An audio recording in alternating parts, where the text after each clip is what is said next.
Bismillahirrahmanirrahim. Assalamualaikum warahmatullahi wabarakatuh. First of all, let me introduce myself. My name is Alya Nanda Muthia. I am third semester student from PBIA, English Education Department, Fakultas Tarbiyah dan Keguruan, Universitas Islam Negeri, Alauddin, Makassar. The honorable person, our lecturer, Mr. Dr. Kaharuddin, S.IP. M.Hum, as a lecture on morphology and syntax course.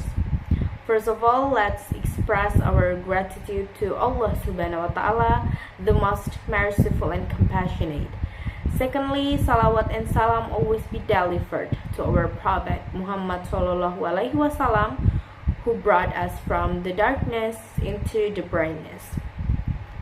So today I would like to talk about morphology, word, lexeme, and word form.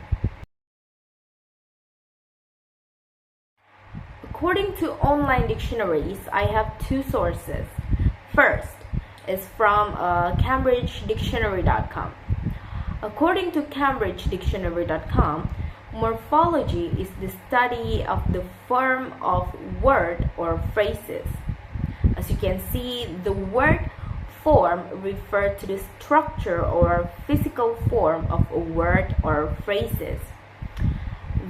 The word itself is a basic unit in language which contain meaning and usually contains one or two or even more morphemes in it.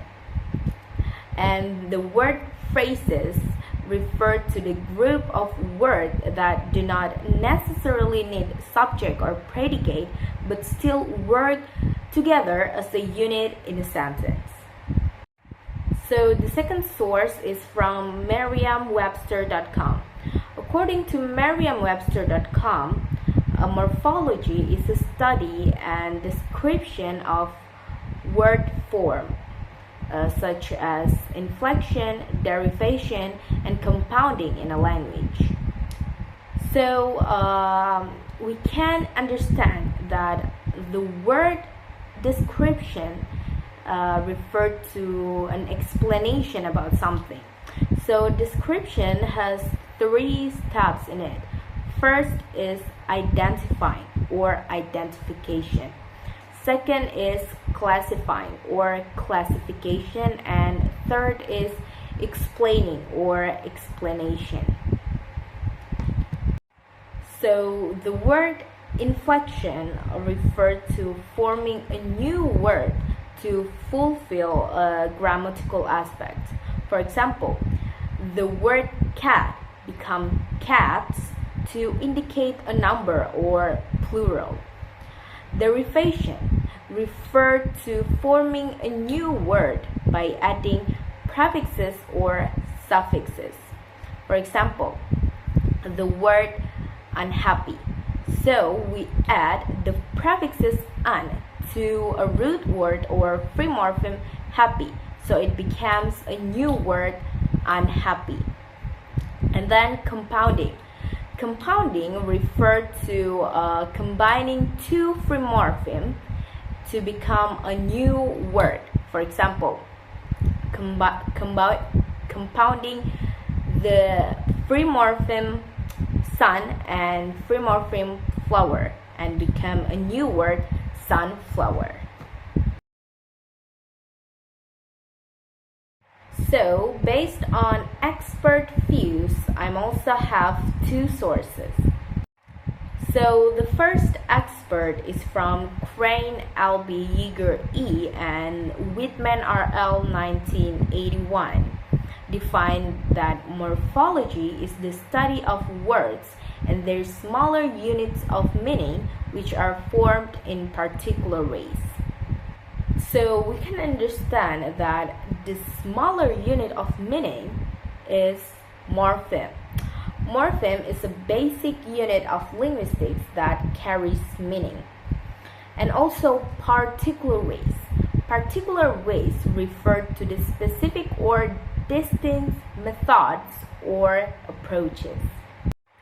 So the second expert is from Baker A and B. Swanger M. 2004 are the opinion that morphology is talking about words and studying their anatomy or the internal structure of words to know how they are created, structured, and changed. We can understand that how words are structured. For example, while compounding, we're combining two free morphemes. For example, free morpheme tooth and brush.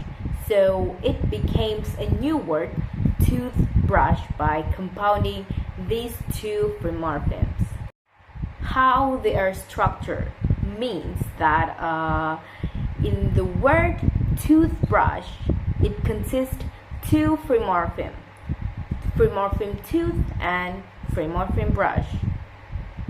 And how words are changed. For example, while we are doing inflection in a word, so we change or modifying word to fulfill the grammatical aspects. For example, the word walk can become walks while we use third person singular subject. For example, she, he, it. So she walks, he walks. And then walk also can become walked if it used in the past tense. So, from the various definitions above, I can conclude that morphology is a branch of linguistics that studies and describes how words are formed, structured, and change in particular ways, and morphology also analyzes the internal structure of words in a language. Yes, I agree with the statement. So, as an English education student that also study morphology, it is so important to understand the fundamental concept of these three terms because they provide a foundation for studying about how words are changed and created in a language. It also helps us, especially me, to minimize the confusion that often occurs when studying morphology.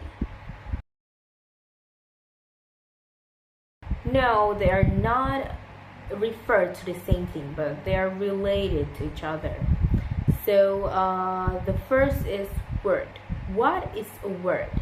So word is basic elements that can be uttered or written in a sentence, has a word class, and still has meaning if it stands alone.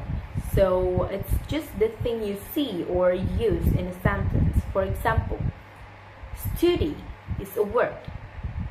Studies, also a word. So it's a specific form that you use in a sentence. So the second one is lexeme. What is lexeme? So lexeme is the base meaning that doesn't change even though the word can appear in a different forms. So lexeme is main idea behind the word. So lexeme is basic version of a word. For example, study is the lexeme of a word study, studies, studied, and study. So even though they all have different forms, they all come from same base meaning, study. So the third is word forms. What is word forms? So word forms is a specific version of word that appears depending on grammar. For example, tenses, number, or etc. So it's like the different grammatical version of Lexeme. For example, studied is the past tense form of the Lexeme study, and studying is the present participle form.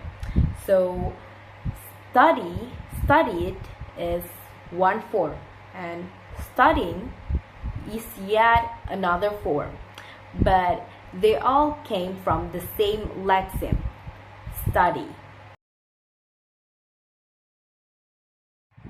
So after I analyzed the extract above, I can conclude that the number of words is 59 words, and the lexeme is 41 lexemes.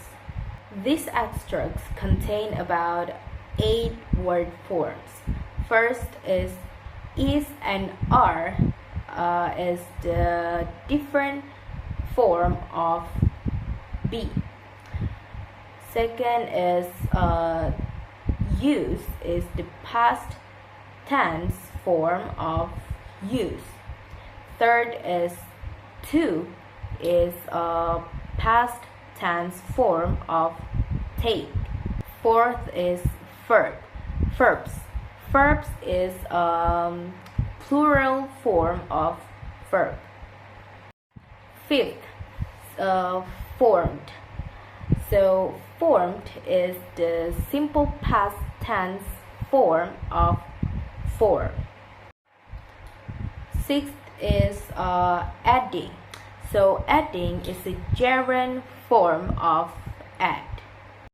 And the last seventh is spellings, is the plural form of spelling. So this extract contain 8 word forms. So word structure refers to how words are built from the smaller unit called morpheme. So word can consist one or more morpheme in one word.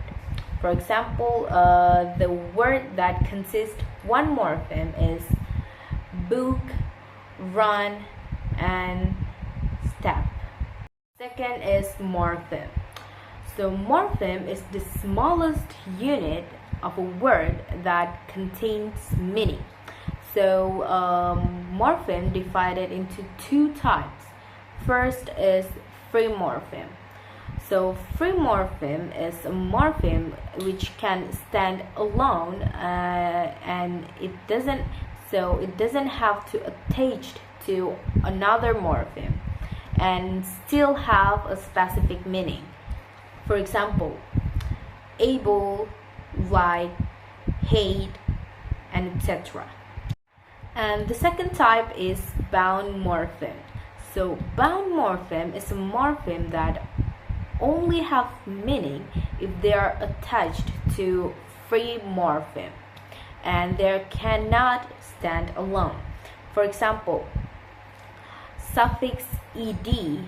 So we can attach suffix ed to a free morpheme satisfied. So it becomes satisfied.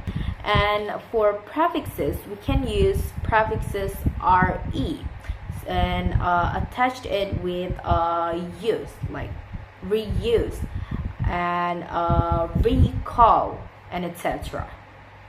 The third is affixes. So affixes is a bound morpheme that attached with free morpheme or root that can change meaning, lexical function, or grammatical function. First, prefix. So prefix is an affix that attached in front of the free morpheme. For example, prefix re, and we attach it with free morpheme use, so it becomes reuse. So the second type is suffix. So suffix is a bound morpheme that attached to an N of free morpheme. For example, the suffix er attached to free morpheme sing, so it forms a new word, singer. And the third type is circumfix. So circumfix is an affix that attached prefix and suffix to a free morpheme. For example, adding attached prefix em and suffix ment to a free morpheme power, so it formed a new word, empowerment. So I think that's all from me. I sincerely appreciate all of your attention, and if there are any mistakes, I apologize previously. Wassalamualaikum warahmatullahi wabarakatuh.